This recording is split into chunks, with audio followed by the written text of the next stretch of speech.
ترقی کرے گا۔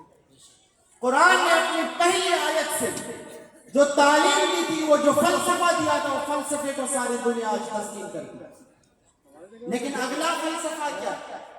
پڑھیے اپنے رب کے نام سے، معلوم ہوا کہ وہ تعلیم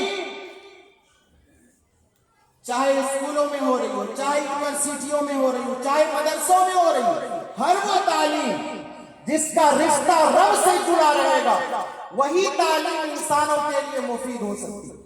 اور ہر وہ تعلیم جس کا رشتہ رب سے کاٹ دیا جائے گا، جس تعلیم کا رشتہ رب سے کاٹ دیا گیا، وہ تعلیم سراسر انسانیت کے لیے بربادی کا ذریعہ ہے۔ بچوں پڑھو جہاں پڑھنا ہے تمہیں، لیکن یاد رہے کہ رب سے مربوط ہو کر کے پڑھنا، رب سے جڑ کر کے پڑھنا۔ آپ تاجر بنیے، آپ بزنس مین بنیے، آپ سرکاری نوکریاں کیجیے، آپ جاب کیجیے، آپ کام کیجیے، جو بھی کام کرنا چاہتے ہیں کام کیجیے، مگر رب سے مربوط رہنا، اس قرآن کریم کی تعلیمات کو اپنی زندگی میں لانا، یہ ہم سب کی ذمہ داری ہے۔ اللہ نے کیا فرمایا؟ اقرأ وربک الاکرم، پڑھیے آپ کا رب بڑا کریم ہے۔ یعنی تعلیم سے جڑنے والے بچے، تعلیم دینے والے اساتذہ اور ٹیچرز یہ سمجھیں کہ یہ تعلیم اللہ کے کرم کا نتیجہ ہے۔ ربک الاکرم، اس رب کریم نے ہی تمہیں اس تعلیم سے جوڑا ہے۔ اگر توفیق نہ ہوتی رب کی تو تم اس تعلیم سے نہیں جڑ سکتے۔ تعلیم کے جتنے شعبے، جتنی شاخیں ہیں، سب مفید ہیں، مگر جیسے ہم کیٹیگری بناتے ہیں،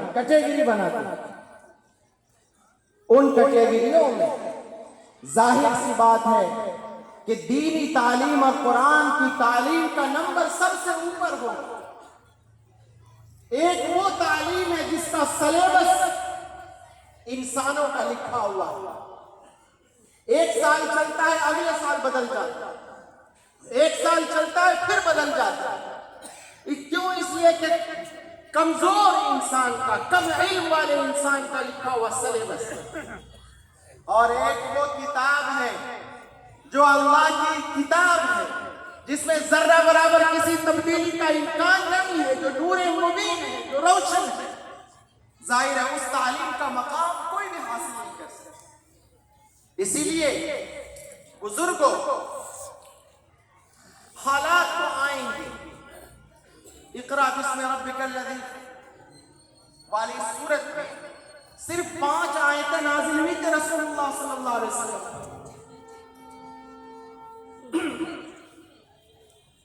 بعد میں اس کے بعد سورہ مزمل نازل ہوئی، اور بھی کچھ نازل ہوئی، مگر سورہ اقرأ میں 5 آیتوں کے بعد اور کیا بات ارشاد فرمائی گئی، کیا کہا گیا اس کو کیوں رکھا گیا اس سورت میں؟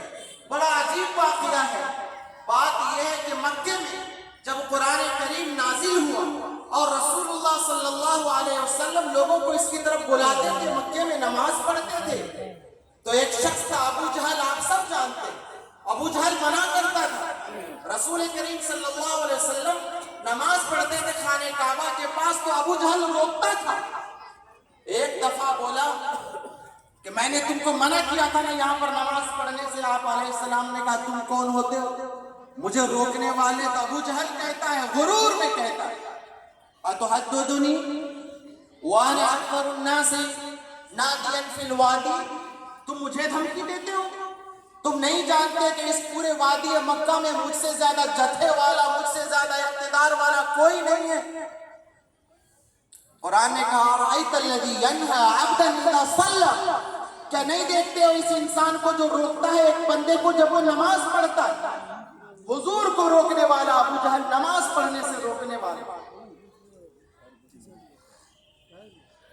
بہت سارے علاقوں میں نماز پڑھنے پر روکنے کا مسئلہ چونکہ آتا رہتا ہے، قرآن رہنمائی کرتا ہے۔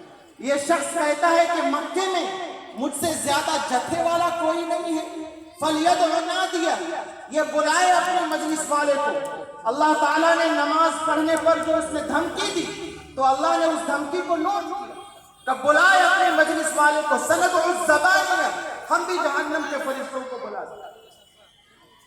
کلا لا تطیعوا، ان لوگوں کی بات نہیں ماننی۔ رسول کریم صلی اللہ علیہ وسلم کو نماز پڑھنے سے روکا گیا تھا، ابو جہل نے روکا تھا، اللہ نے اس کو نوٹ کیا تھا۔ دنیا والے آئیں گے ہمیں اسلام کے راستے میں، دین کے راستے میں، نماز کے راستے میں رکاوٹیں ڈالنے کے لیے آئیں گے، مگر اللہ تعالیٰ کا یہ فرمان یاد رکھنا، لا تطیعوا، کسی کی بات نہیں مانی جائے گی، صرف اللہ کی بات مانی جائے گی۔